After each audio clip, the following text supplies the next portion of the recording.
ஆண்டவராகிய இயேசு கிறிஸ்துவின் நாமத்தில் காலை வாழ்த்துக்கள். இன்றைய மன்னா, அவர்கள் கர்த்தரை அவருடைய கிருபை நிமித்தமும் மனுப்புத்தருக்கு அவர் செய்கிற அதிசயம் நிமித்தமும் துதித்து.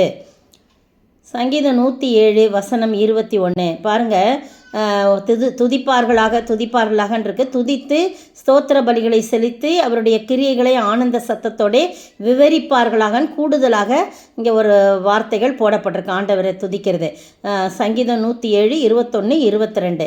பாருங்கள், இந்த இன்னைக்கு மூணாவது நாளாக நம்ம பார்க்குறோம். அதே வசனத்தில் இன்றைக்கு கூடுதலாக அதிசயங்களின் நிமித்தம் துதிக்கிறது மட்டும் இல்லை, ஸ்தோத்திர பலிகளையும் செலுத்தி அவருடைய கிரியைகளை ஆனந்த சத்தத்தோடு விவரிப்பார்களாக அப்படின்னு சொல்லப்பட்டிருக்கு.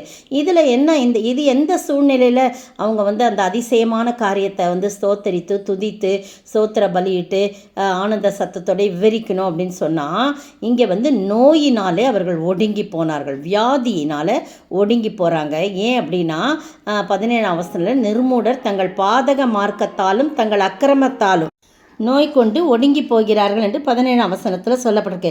அவர்கள் ஆத்துமா சகல போஜனத்தையும் அரோசிக்கிறது, வெறுக்கிறது. ஆத்துமா சகல போஜனத்தையும் அரோசிக்கிறது. அவர்கள் மரண வாசல்கள் பரியந்தம் சமீபிக்கிறார்கள் போட்டப்பட்டிருக்கு. அப்போது மரண தருவாயான நோய்கள். அப்படிப்பட்ட நேரத்தில் என்ன நடக்குது அப்படின்னா, என்ன அதிசயமான காரியம் அப்படின்னு சொல்லும்போது ஆண்டவரை நோக்கி என்ன பண்ணுறாங்க, அவங்க ஜெபிக்கிறாங்க, ஆண்டவரை நோக்கி கூப்பிடுறாங்க. பாருங்க 19ஆம் வசனம், தங்கள் ஆபத்திலே கர்த்தரை நோக்கி கூப்பிடுகிறார்கள், அவர்கள் இக்கட்டுகளுக்கு அவர்களை நீங்களாக்கி ரட்சிக்கிறார். என்ன இக்கட்டு? வியாதியின் கொடுமையிலிருந்து அவர்களை நீக்கி அவர்களை பாதுகாக்கிறார், ஜீவனை கொடுக்கிறார். பாருங்க, அழிவிலிருந்து விலக்கி மீட்கிறார். 20ஆம் வசனம் எப்படி மீட்கிறார்னா, அவர் தமது வசனத்தை அனுப்பி அவர்களை குணமாக்கி அவர்களை அழிவுக்கு தப்புவிக்கிறான்னு சொல்லப்படுது. அப்போ வசனத்தை அனுப்பி ஆண்டவராகிய இயேசு கிறிஸ்து இந்த பூமியில் இருக்கும்போது சொல்கிறார், நீ போகலாம், உன் குமாரன் பிழைத்திருக்கிறான் அப்படின்னு சொல்லி அந்த ராஜாவின் உத்தியோகஸ்தருடைய மகனுக்கு ரொம்ப மரண அவஸ்தையாக இருக்குன்னு சொல்லும்போது வெகு தூரத்துலேருந்து சொல்கிறாரு, நீ போகலாம், உன் மகன் சுகமாயிருக்கான்னு சொன்ன உடனே அந்த விசுவாசத்தில் புறப்பட்டு போகிறான். எதிர்க்க ஊர்லேருந்து வரவங்க வராங்க, உன் மகன் சுகமாயிட்டான் அப்படின்னு சொல்லும்போது, எந்த மணி நேரத்தில் சொல்லும்போது, நேற்று இத்தனாவது மணி நேரத்தில்னு சொன்ன உடனே ஆண்டவர் சொன்ன வார்த்தையும் அதுவும் ஒன்று என்று சொல்லலாம். அதே மாதிரி 100க்கு அதிபதியின் வேலைக்காரன், நீர் என் வீட்டுக்கு வர தகுதியற்றவர் ஆண்டவரே, அதனால் நீ ஒரு வார்த்தை மட்டும் சொல்லுங்க, உன் விசுவாசம் எப்படிப்பட்ட ஒரு விசுவாசத்தை நான் பார்த்ததே இல்லை, நீ போகலாம், உன் வேலைக்காரன் சுகமானு சொன்ன. அதே மாதிரி இந்த வார்த்தையை அனுப்பி சுகம் கொடுக்கறது நிறைய இடத்துல நம்ம வாசிக்கலாம், சொல்லிக்கொண்டே போகலாம். அதுதான் இந்த வசனம் சொல்லுது. அவர் தமது வசனத்தை அனுப்பி அவர்களை குணமாக்கி அவர்களை அழிவுக்கு தப்புவிக்கிறார் என்று சொல்லி போடப்பட்டிருக்கு. பார்த்தீங்களா?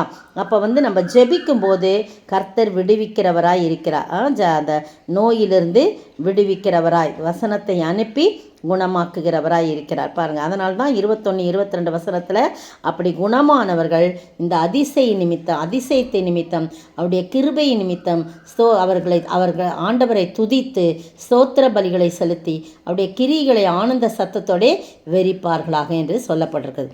நீங்களும் நான் ஆண்டவருடைய சமூகத்தில் எவ்வளவு வியாதியோட, பலவிதமான சரீர பிரகாரமான வியாதி, ஆத்துமா ஒடுங்கி இருக்கிறது, கவலையினாலே, பலவிதமான டிப்ரெஷன்னால் இன்றைக்கி நிறைய பேர் டிப்ரெஷன் சொல்லி அந்த சைக்காட்ரிக் ஹாஸ்பிட்டலில் போனீங்கன்னா நிறைய அவங்கள அப்படியே கேட்பாங்க, நிறைய காரியம் இருக்குது, அப்படியே பார்த்துட்டே இருப்பாங்க, வெறிக்க பார்த்துட்டே இருப்பாங்க, அப்படிலாம் பயந்து போயிருப்பாங்க.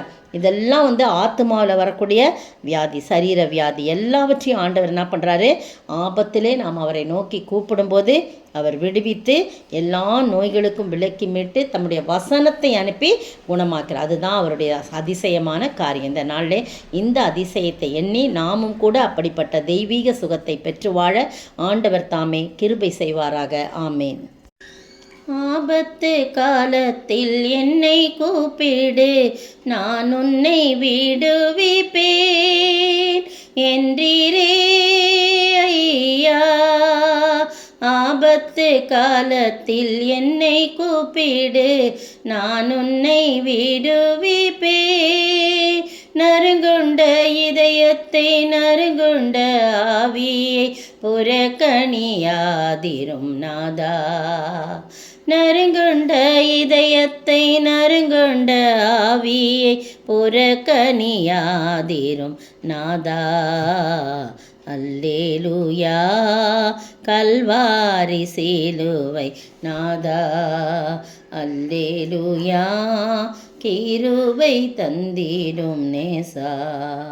சோத்தரிக்கிற ஆண்டவரே, துதிக்கிற ராஜா தகப்பனே, நோய் கொண்டு ஒடுங்கிய போது ஆண்டவரே உம்மை நோக்கி பார்த்தாங்க ஆண்டவரே.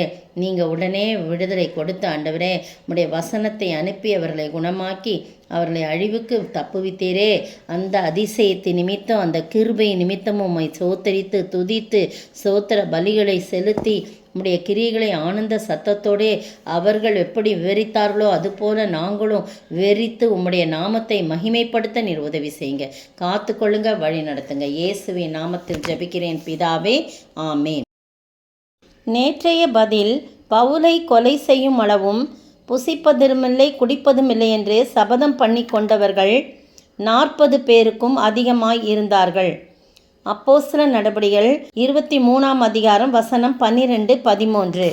இன்றைய கேள்வி, பவுலுக்கு விரோதமாய் தேசாதிபதியினிடத்தில் பிராது பண்ணினவர்கள் யார் யார்? பவுலுக்கு விரோதமாய் தேசாதிபதியினிடத்தில் பிராது பண்ணினவர்கள் யார் யார்?